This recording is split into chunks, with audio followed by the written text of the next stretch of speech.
The Rams defeated the Vikings 27-9. So I say even for me because I came into this game thinking the Rams have a good shot to win. They've been one of the better teams the second half of the year, but the Vikings have been one of the best teams for the entirety of the year. They've only lost to the Lions twice, and before this game, the Rams one time. So they finished the season 14-4, having only lost to two teams, the Lions and the Rams, two times each. So I think the Vikings are a good team. I think pretty much anybody who watched this game knows what the problem was here.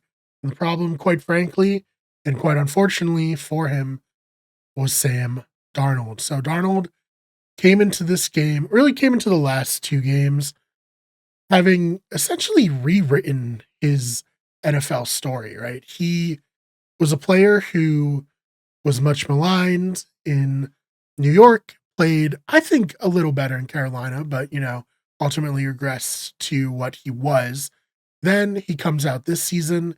He's one of the best quarterbacks in the NFL for a team that really didn't expect to play him. I mean, they had JJ McCarthy. It looks like he was probably being set up to be the guy moving forward.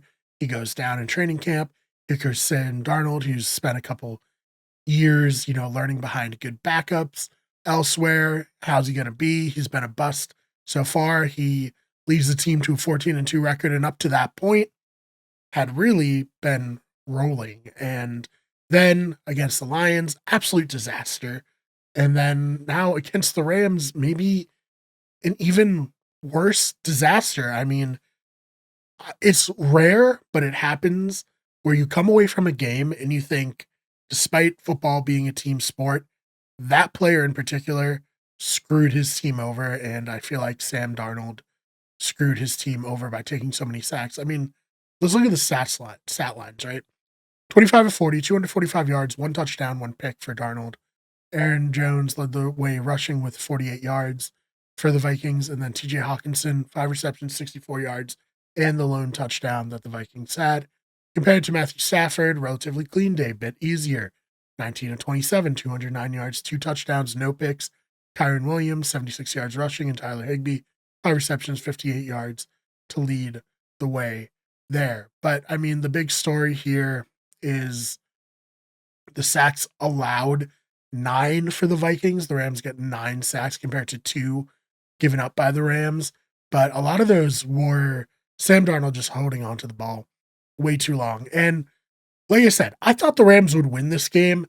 I didn't think they would dominate it. And even like 27-9, it felt worse while watching it. So an unfortunate ending for the Minnesota Vikings, who have a lot of questions going forward. Do they take a chance on Sam Darnold? Before these last two games, I thought absolutely not. Not because he didn't play well, but because he was going to make way too much money for them to want to commit to a player who they're not going to commit to long term. Like I said, JJ McCarthy, he's going to be that guy coming down the pipe after he returns from injury. And I mean, are you going to pay Sam Darnold 40, 50, 60 million dollars? No shot for the Vikings to do that.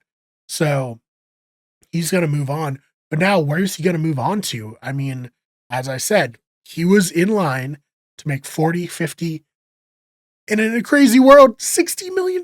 Maybe a team would pay for that. Quarterback play is so important in this NFL, and there are not enough good quarterbacks. There are like 3 quarterbacks who are insanely good, and there's another tier of very good, and then it just keeps going down and down from there.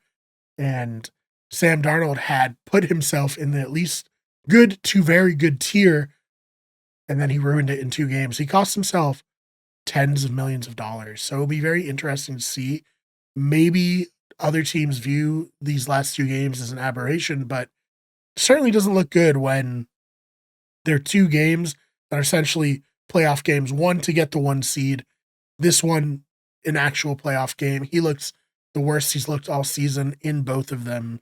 So very interesting story that we're going to be following along in this offseason. If you're a Vikings fan, I'm so sorry.